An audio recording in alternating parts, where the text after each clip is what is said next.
From Fraser Park to other parts of California, recent earthquakes have served as a reminder that we live in earthquake country. And while we can't predict when the next one will strike, we can better understand why they happen. Joining us this morning is Dr. Matt Herman, geologist and professor at Cal State University of Bakersfield. Hey, by the way, Dr. Herman, I'm finding out it is your vacation right now, so we're really honored that you're joining us this morning. Where are you at, by the way? I'm in Denver, Colorado, and I'm happy to be here. Always happy to talk about earthquakes and geology. I hope it's cooler there right now, by the way, because here it's 105 degrees, so it better About 10 degrees cooler, yeah. All right, good. Well, we saw several earthquakes across California recently. From a geologist perspective, is this unusual or is this typical seismic activity for our state? This is pretty typical of California. On average, California gets a magnitude 6 or larger earthquake every year or two, a 5 every month or two, and a 4 every day or two. I just looked it up, and there have been something like 100 magnitude 4 and larger earthquakes in California this year already. Okay. Now, so that's good news.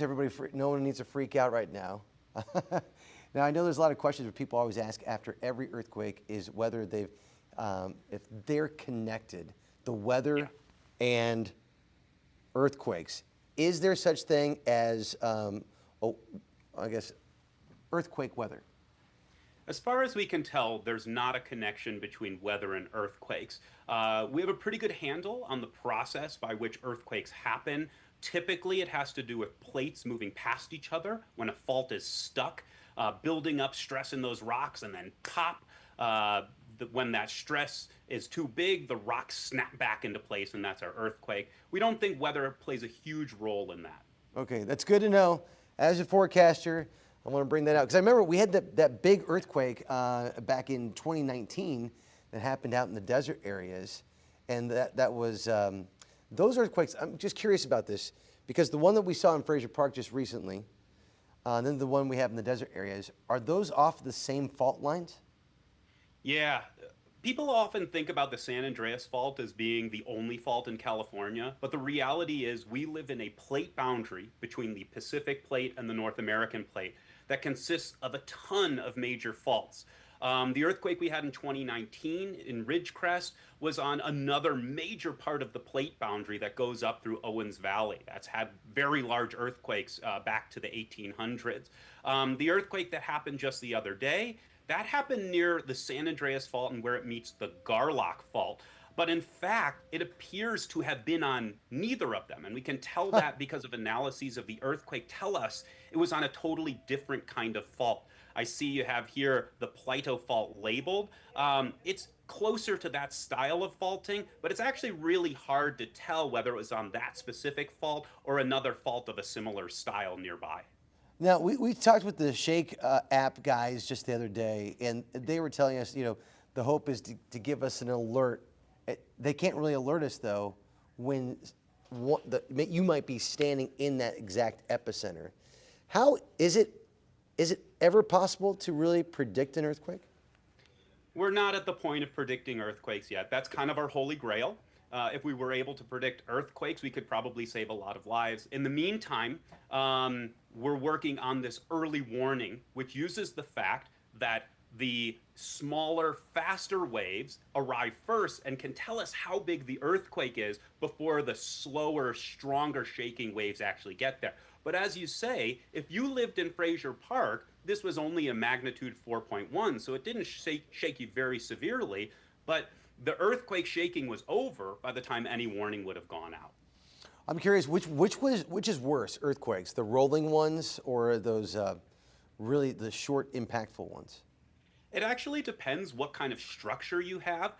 So for example, if you have really tall structures, it's slower shaking back and forth that will do more damage to it than if you have a lower structure, the faster shaking will do more damage to it. Generally, I would say the rule of thumb is the side to side is worse for buildings than the up and down, just because buildings are really designed to stand there with gravity than they are to kind of be moved back and forth. But all of these earthquake waves can be damaging.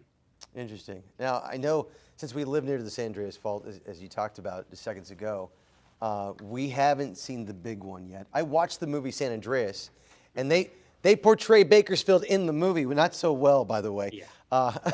But how close are we to the big one? What's the estimates on this? This is always the big question. We know the San Andreas Fault in our section of California has big earthquakes every 100, 150 years. Since the last one was in 1857, and there's good written records of it, we are in the time period where we might again expect a big earthquake on the southern San Andreas Fault. But there have been times where it hasn't had a big earthquake for multiple hundreds of years. So we don't know if it's going to happen today, next week, or in decades. We really cannot say that because we can't predict when these earthquakes happen. What we can do is prepare for big earthquakes, like ones on the San Andreas, like ones we saw in Ridgecrest, like in 1952 in Kern County here. This kind of reminds me of spiritual talk. Like, no man knows the day or the hour when this is going to happen, but just be prepared. Again, we know the science very well, but the system is so complex that we can't actually make a prediction as to when these earthquakes are happening. We just know we're in the window that historically big earthquakes have happened on the San Andreas. That's great. Well, hey, we really appreciate the time that you gave us, Doctor, especially on your vacation and everything.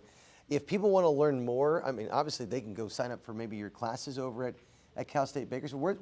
Is that a good place to go learn?